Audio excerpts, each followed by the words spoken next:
A girl who was going to get a cigarette and an almost stepdad telling lies. This is the disappearance of Cassie Compton.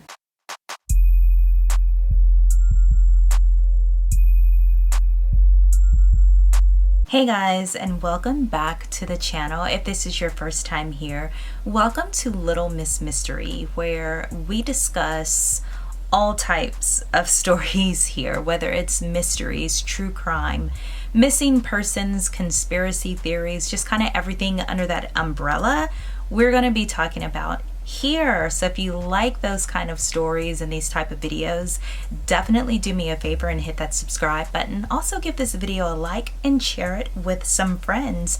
If you've been here before, welcome back. Let's get straight into this case. So I told you all that I am going to start trying to find a word to describe the story that I'm going to be presenting to you all. And so the best word that I can find that describes this story is unprotected. And if you want to hear why I chose that word, definitely keep watching. So Cassie Compton was born December 4th, 1998. All right, so Cassie Compton lived in Stuttgart, Arkansas with her mom, Judy Compton Kimsey, and her mom's fiance, Brandon Rhodes. So Brandon and Judy got engaged in 2012, but by all accounts, I mean, honestly, he wasn't the best catch that she could find.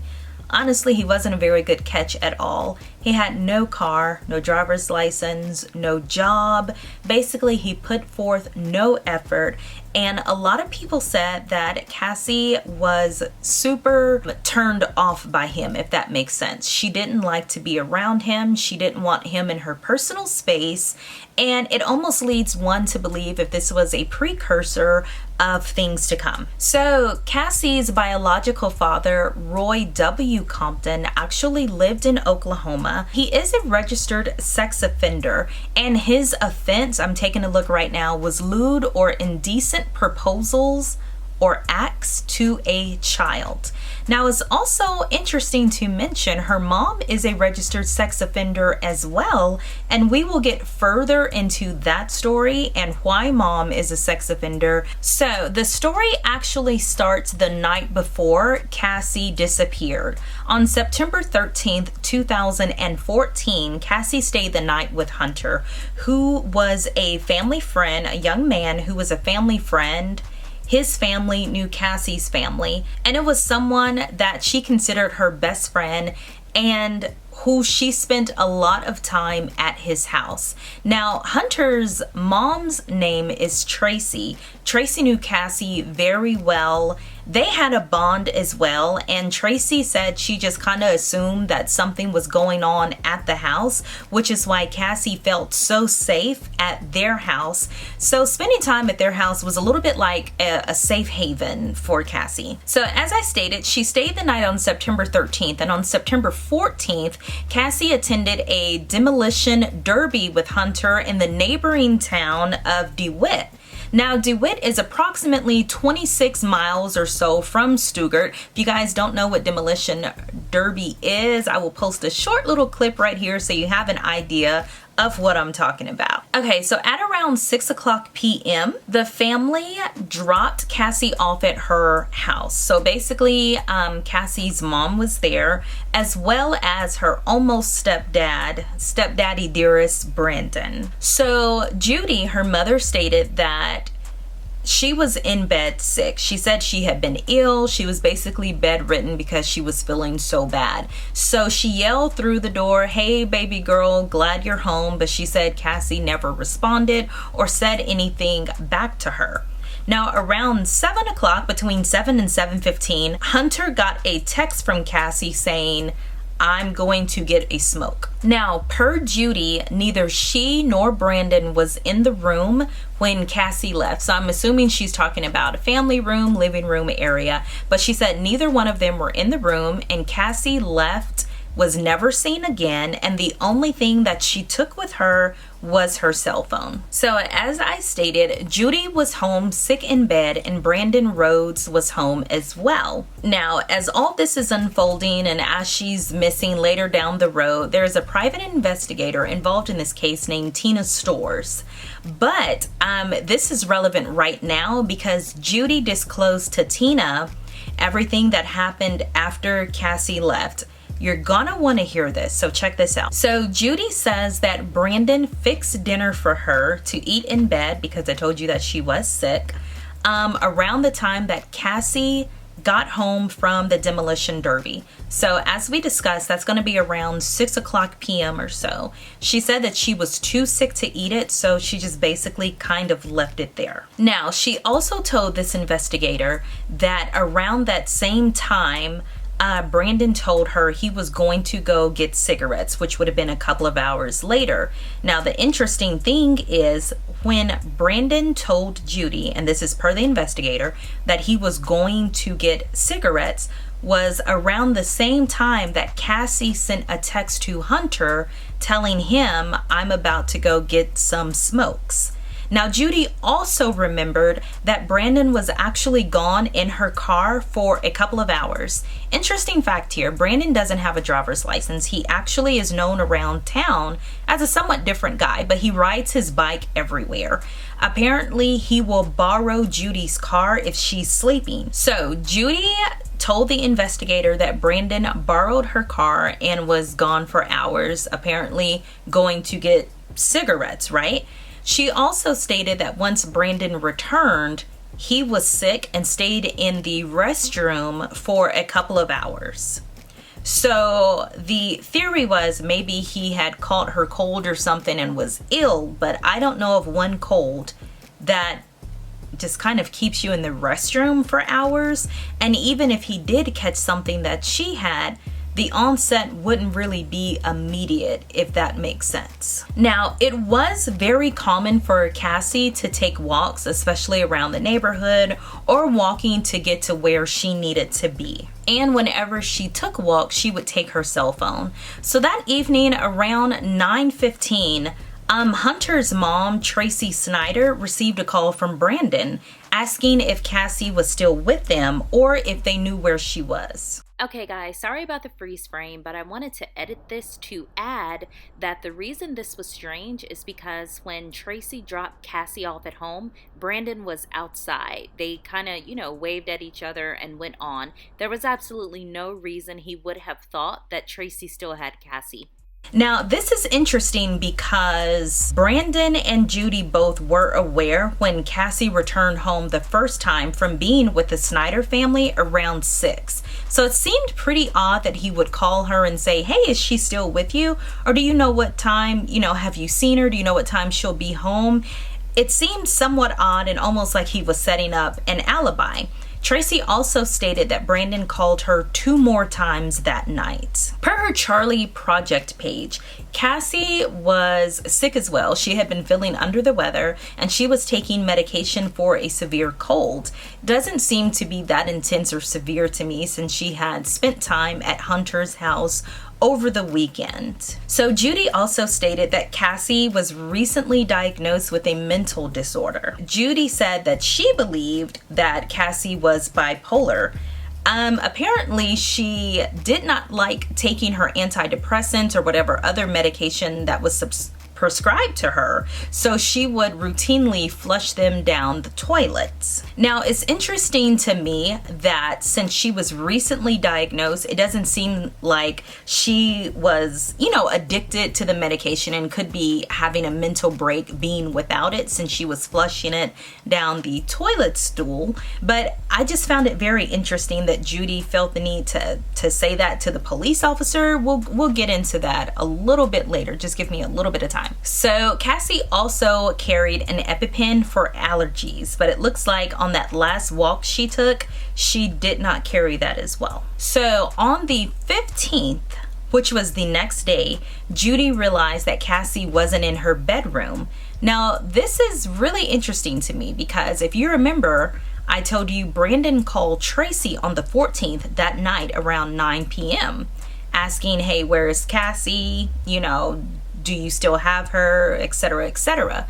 Now, if Judy didn't find out until September 15th that her daughter was missing, that means Brandon could not find Cassie but never told her mother about it. That just rings a little odd to me. So as I stated, Judy found out that Cassie was not in her bedroom and hadn't been in her bedroom overnight on the 15th, September 15th. So she immediately started texting Cassie, calling Cassie, just trying to figure out where she was and what was going on. She was saying that all of her calls, you know, were just going straight to voicemail. So then she tried to reach out to a lot of Cassie's friends that she could be around. No one had seen her. So eventually she ended up calling the Stuttgart Police Department. Now, another very interesting yet confusing factor in all of this is that since Brandon could not find Cassie on the 14th, he said that he contacted the police department as well. He said he got on his 10 speed and rode to the police department.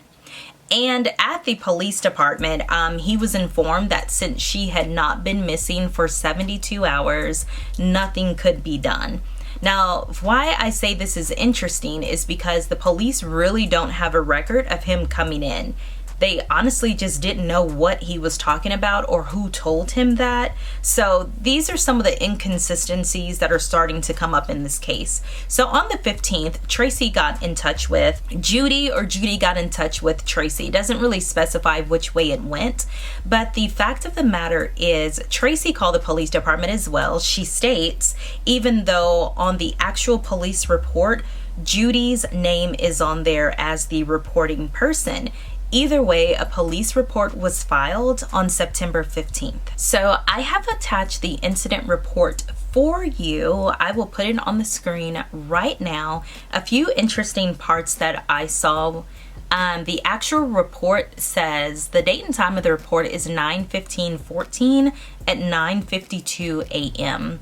And at the bottom of page 2, the report states, on 9/15/14, I met with a Miss Judy Compton.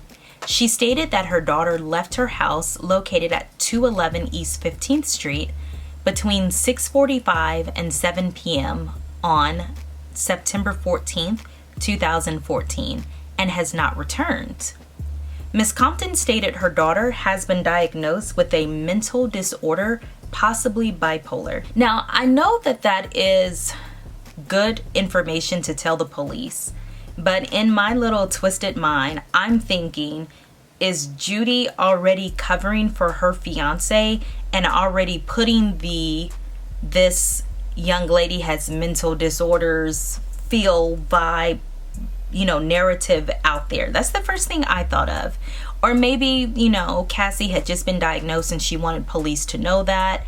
It just seemed, I don't know why, it just seemed odd to me. Now, another thing that absolutely sucked to me in this situation, the Stuttgart Police Department said that Cassie did not qualify for an Amber Alert. They basically viewed her as a potential runaway who would be home pretty soon, especially since maybe there was a history of doing this.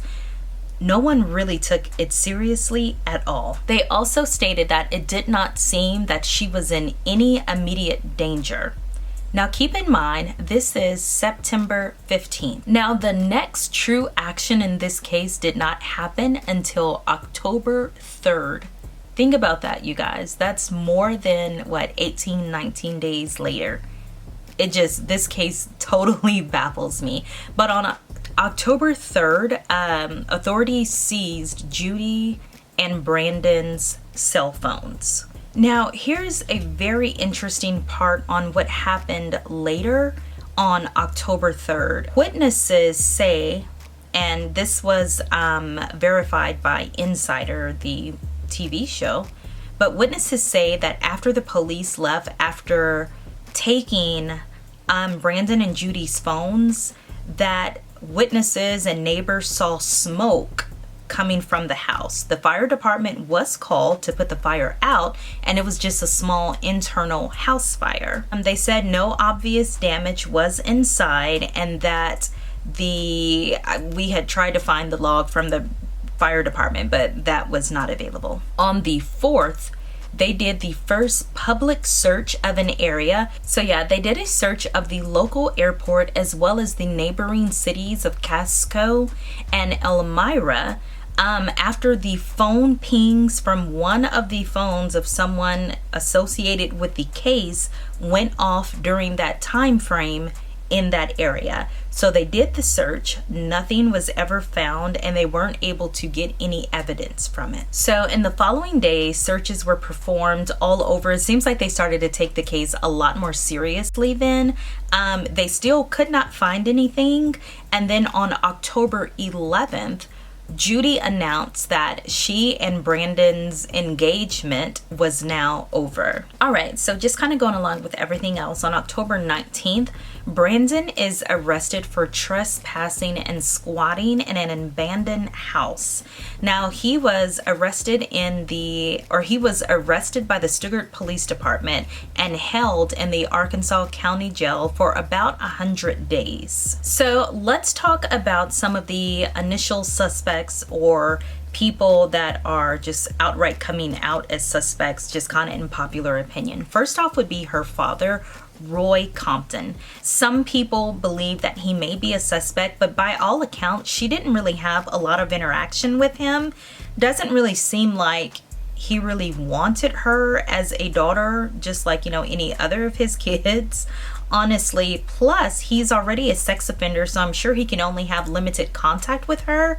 I don't feel, in my opinion, that he really had anything to do with her disappearance. Next would be Mama Judy. All right, so as a result of a plea deal in an unrelated case, but let me tell you about this case, right? This case involves Cassie's big sister, who was sexually abused by Roy Compton. Sound familiar? That's Cassie's dad. So basically, Cassie's mom, Judy, had her older sister when she got with and married Roy. Roy began to sexually abuse Judy's daughter, who is Cassie's sister. Judy knew about it and basically did nothing. So she has a charge as a sex offender as far as failure to protect a minor. Now, at one point she was cleared of this, and she was very happy because now she was able to post flyers and other things like that in parks and other places that kids may congregate that she was not able to go into before. Now, it was also learned via a podcast that Judy did fail a polygraph test. However, she was on some pain management patches at the time and feels that that could have attributed to her failing the polygraph test. What do you guys think about that? So last but not least is stepdaddy Dearest. Yes, I'm talking about none other than Brandon Rhodes. Now, Brandon allegedly failed a polygraph test as well. I don't think he was on any pain management patches, so I'd like to know what his reasoning for failing was. Also, Judy's whereabouts of where Brandon was during the night that Cassie disappeared were pretty, interesting at the least. It didn't paint him in a good picture at all. Now, Brandon is currently incarcerated, like he has been off and on basically since this happened, and I'm betting before too. But Timeline reached out to him for a comment, the Timeline podcast, and listen to his response. I'm going to read it straight so I don't misquote anything, but tell me if this doesn't sound crazy. Brandon states, "I am willing to do whatever it takes to bring closure to Judy and once and for all put this Cassie case to a close," he wrote. "There's only so much a man can keep bottled up inside of him. It's time the truth was presented to everyone." What? Like, if that don't sound like a confession to me, what? That was the craziest response ever in the history of responsodom. That is just crazy. Who says something like that?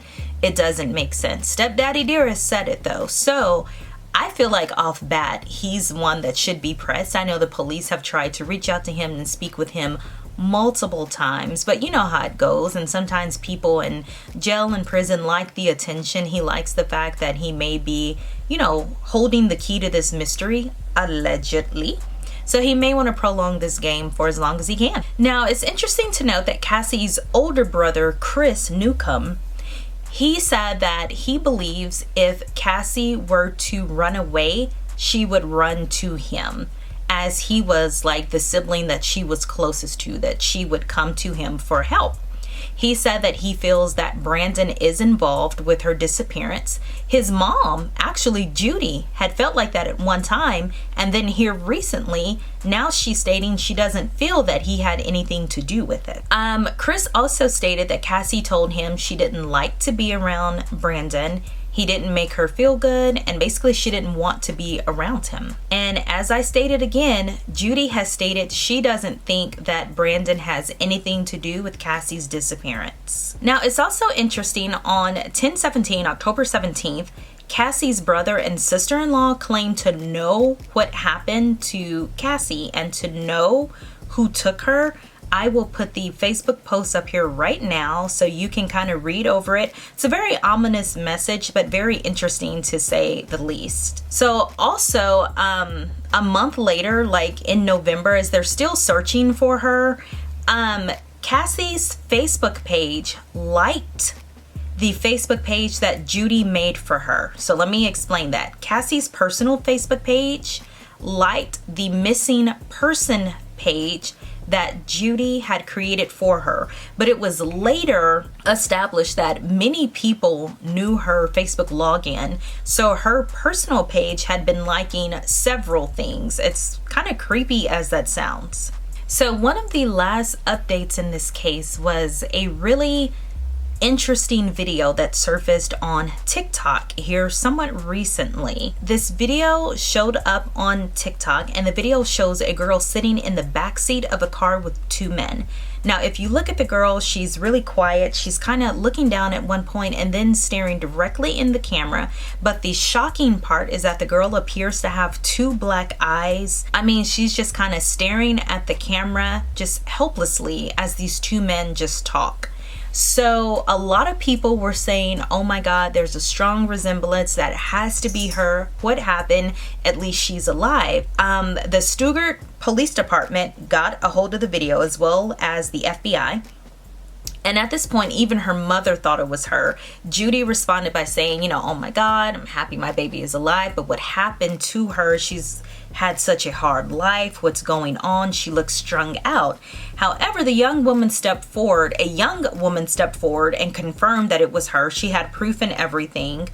She had basically been robbed and had the two black eyes because of it, even though I really don't believe that story, but that's okay. So it was not Cassie after all, and as devastating as that was, the positive side of that is that it shed light again about Cassie Compton's case. It kind of got national attention once again. It got her pictures out there. It got her name out there. So there has not been any confirmed sightings of her since she disappeared.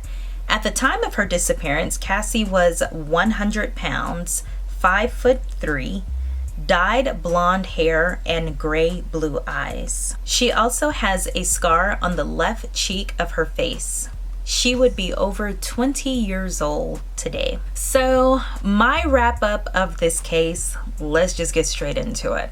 Honestly, everything I'm about to say is my opinion, okay? I don't have any proof of it. If I did, I'd be going straight to the police department. But let me say this. First off, Brandon and Judy's relationship is really odd to me. I truly believe that he knows what happened to her, period. I noticed that there is quite the age difference between Judy and Brandon. So Judy and Brandon, by my calculations, that at the time of Cassie's disappearance, Judy was about 42 years old and Brandon was about 25 years old.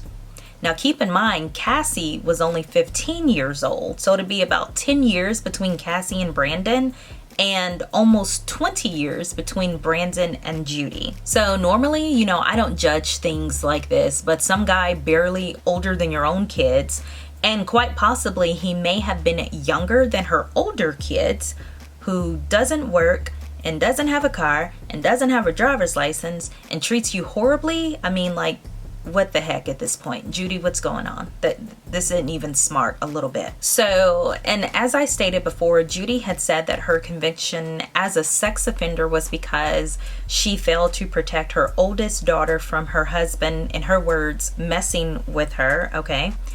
So she failed to protect to the point that she was charged as well for the crime that happened numerous times. Judy has a history of not being able either to, one, choose decent men to be around her kids, you know, her family, or two, even if she picks someone that's not decent, she doesn't have the proper skills to protect her kids from that person. I feel like a lot of moms, had they been through this already with one man, would not be willy-nilly moving some bum dude into the house, basically, that could repeat the cycle. But I guess he told her what she needed to hear, what she wanted to hear, and it worked because Stepdaddy Dearest was definitely in the house. I also think the timeline of Brandon leaving the house at the exact same time as Cassie was super suspicious. Also, him coming back to the house hours later and staying in the restroom for another couple of hours just added to the suspicion. So if they both left the house at the same time to get cigarettes, even in that same vicinity, wouldn't you think that Cassie would just ride with him if they're both going to the store to get the same thing? Also, keep in mind, Cassie was only 15 years old. Even if she got to the store, depending on what kind of store it is, she couldn't even buy cigarettes, if that makes sense. She would still need an adult with her. So to me, it only makes sense that they were planning on going on this store run for cigarettes together. So another interesting point to bring up was that the house that they shared was only 1.5 miles from the convenience store that, you know, they always went to buy cigarettes. That means going to the store, well, leaving the house, going to the store and coming back should take 5 to 10 minutes max, you guys. It definitely shouldn't take 2 hours though. That was a very odd thing. So in my mind, I just wonder, okay, were they both deciding to go to the store? Brandon knew he had a hold on her since she needed him to buy cigarettes. Maybe he tried something, she resisted, and he snapped. Or maybe this was something that he was grooming her for anyway, especially just being 10 years older than her, and doesn't really seem like he makes the best life decisions anyway. So many interesting things. I have a lot of questions about this case, but guys, I am curious. What do you think about this really wild case? So do you think the perpetrator is someone that we've discussed here in this video? Or do you think it's a wild card, someone we may not even know that holds the key to finding Cassie? Definitely comment down below. As always, if you know something about this case, anything about this case, say something to someone. Don't forget to give this video a thumbs up, subscribe to the channel, and share this channel with someone who likes these kinds of videos. Until next time, stay safe and stay aware. Bye guys.